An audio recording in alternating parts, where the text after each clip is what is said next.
안녕하세요. 김동섭입니다. 4월 11일 아침 시작하도록 하겠습니다. 오늘 새벽에 끝난 미국 시장은 하락 마감했죠. 1% 정도 하락을 했는데요. 미국 시장에서 가장 중요한 것은 3월 소비자 물가지수 CPI 발표였습니다. 소비자 물가지수가 3개월 연속으로 계속 강세를 보이고 있죠. 3.1을 치고 난 다음에 지금 계속 올라가고 있습니다. 지난달에 3.2, 오늘 발표된 건 3.5가 됐습니다. 전월 대비 0.4%가 증가했는데 예상 0.3% 증가보다도 많았고요. 전년 대비 3.5%였습니다. 시장 예상치가 3.4%였는데요. 이전보다 0.3%가 더 늘어나는 상황이 됐다, 이렇게 보시면 되겠죠. 그런 CPI라고 해서 음식과 에너지를 제외하는 거거든요. 이것도 0.4%가 증가했는데 시장 예상 0.3% 증가를 예상했죠. 전체적으로 3.8%가 올라왔고요. 예상치 3.7%였습니다. 주거비가 항상 이 소비자 물가에서는 가장 영향을 많이 미쳤었는데요.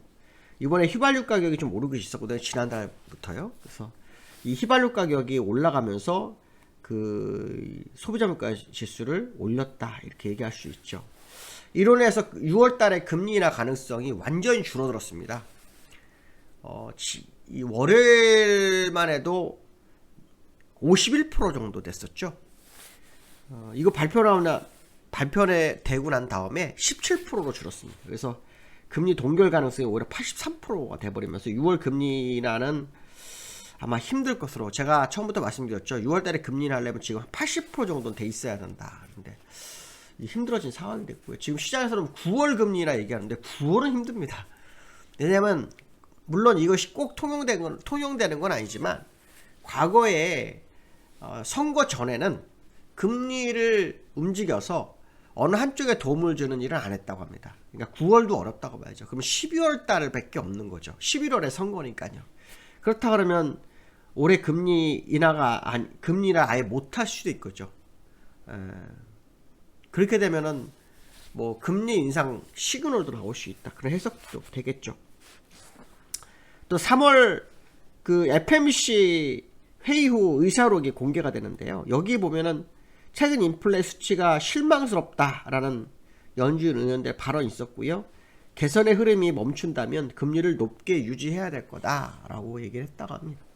어쨌든 시장을 이끌어갔던 첫 번째 화두 금리 인하, 이 금리 인하가 뜬금없이 물 건너가는 상황이 됐고요. 이 금리 인하로 인해서 올랐던 많은 상승폭이 어떻게 될지 앞으로 향후 지켜봐야 되겠죠.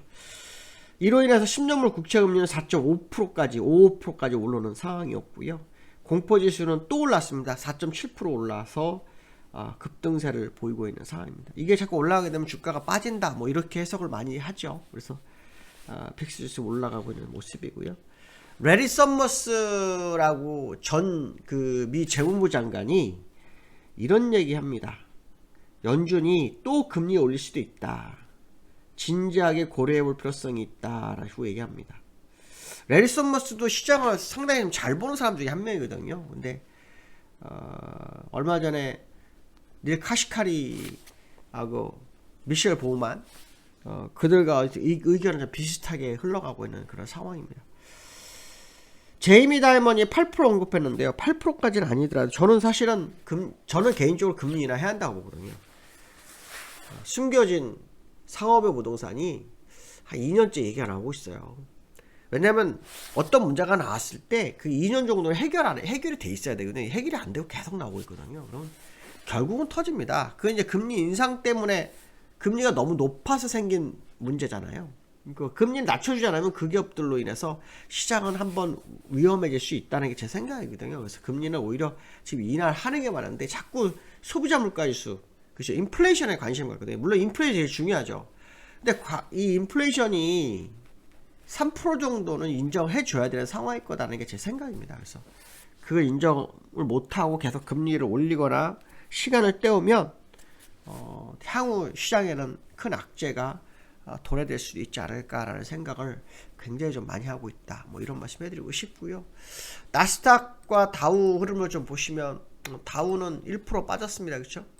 지금 2주 연속으로 빠지고 있죠. 60일선 이탈했죠. 60일선 지지하고 올라가면서 사다가 60을 깨트리고 5일선이 20일선 60을 다 20일선 깨트리고 데드가 났고요. 60일선도 특별한 문제가 없으면 데드가 나죠. 오늘 밤 미국이 급등하지 않으면 데드가 날 확률이 높아지죠. 나스닥 종합도 지금 현재 그나마 나스닥 종합은 양봉이네요. 마이너스 1.3%에서 0.8%. 엔비디아가 소폭 상승한 영향이 있는 것 같습니다. 엔비디아가 좀 소폭 상승한 것 때문에 주가가 올라온 게 아닌가, 뭐 그런 해석도 할 수 있고요.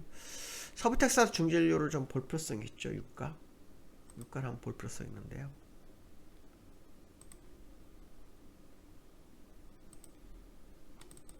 서부 텍사스 중진료 또 올랐죠. 그렇죠? 그래서 여기서 한번 하루 눌렸었는데요. 다시 제자리로 갖다 놓고 끝납니다. 유가가 지난달에 요만큼 올랐는데도 불구하고 이번에 그 인플레이션 올렸다면 다음에는 더 올릴 수밖에 없다는 거죠. 지금 유가가 안 빠지면, 유가가 지금 80불 밑으로 떨어지지 않으면 인플레이션은 다음 달에도 또 상승 가능성이 높다, 이런 해석을 봐야 될 것 같고요. 그 다음에 어저께 우리나라 총선이 있었죠. 총선이 있었는데 일단 야당이 압승으로 끝났습니다. 이렇게 되면 우리가 꼭 알아봐야 될 것은 뭐냐면 밸류에이션이 이제 밸류업이 문제가 될 수 있죠. 왜냐하면 value-up이 일단 동력을 약화될 수 있고요. 왜냐하면 거기에는 그 세법 개정이 필요하거든요. 세법 개정 못 한다고 봐야 되죠. 그렇게 되면 이제 금투세라든가 상속세, 그러니까 밸류업에 가장 기본적으로 시장에서 항상 언급했던 부분이 조금 문제가 될 수 있습니다. 그래서 이 부분을 시장이 어떻게 받아들이는지도 우리가 좀 한번 생각을 해봐야 되겠죠. 왜냐면 정부가 밸류업을 강하게 추진하다가 지금 상황이 안 좋게 흘러갔기 때문에 이 부분을 한번 지켜볼 필요성이 있습니다. 이게 이제 시장에서 어떻게 받아들이고 어떻게 해석하는지. 보통 경우는 시장에 가던 방향 쪽으로 흘러가지 못하면 역풍을 받는 경우가 있거든요. 그래서 지금 상황은 조금 우리나라는 오늘 좀 피곤할 수도 있지 않을까, 그런 해석도 한번 해볼 수 있는 상황이라는 거죠. 왜냐하면 그동안 시장을 끌어올렸던 것 중에 하나가 밸류업이었잖아요. 공매도 금지 한 번, 그쵸? 밸류업 한 번, 두 가지거든요. 그래서 이 차트를 보시면 이런 거죠. 여기가 공매도죠. 요 공매도였고요. 여기가 밸류업이에요. 그러니까 공매도 한번 쳤다가 눌렸다가 다시 여기까지 올랐다가 다시 밀렸잖아요. 근데 밸류업이 여기서 터졌거든요. 1월 달에요. 1월 26일인가 나왔거든요. 그리고 한번 올랐으니까 이 밸류업이 정상적인 수준으로 가지 못하는 상황이라면 이 상황을 한번 지켜볼 필요성이 있겠다, 뭐 이런 생각을 해볼 수 있겠죠. 그 다음에 코스피 기관의 매도가 참 많습니다. 기관 보시면은 지난주 금요일날도 3천억 매도했을 때 외국인은 3천억을 샀는데요, 기관은 3천억을 매도합니다. 외국인들은 연일 매수를 하고 있는 상황인데요, 기관은 연일 매도를 하고 있습니다. 기관들의 흐름이 되게 중요한데요, 특히 삼성전자에서의 기관의 모습을 좀 봐야 돼요. 삼성전자에 보시면 기관이 지난주 금요일로 500만 주 봤어요. 500만 주. 그래서 이런 매도가 계속 많아지고 있는 상태라서 오늘 삼성전자의 흐름을 좀 봐야 되겠죠. 특히 삼성전자가 그 HBM, 요즘 그 GPU 개발이 어마어마합니다. 여러 군데서 다 나오기 때문에 엔비디아가 AI 칩 독주만을 할 수 있는 상황이 아니라고 하죠. 뭐 그렇게 되면 또 HBM 납품에 대한 기대감이 있을 수 있는데 자체 개발을 많이 한다고 하는데요. 어쨌든 한번 봐야 되겠죠. 그래서 특히 상속세 문제로 삼성전자에 대한 어떤 부분이 있었기 때문에 우리 삼성전자가 어떻게 흘러가는지도 시장에 상당히 중요할 거다. 일단 정책적 불확실성이 한번 시장에 대두될 수 있는 그런 상황이 왔기 때문에 조금 주시해서 봐야 될 그런 상황이 아닌가, 이렇게 볼 수 있을 것 같습니다. 오늘 여기까지 하겠습니다. 감사합니다.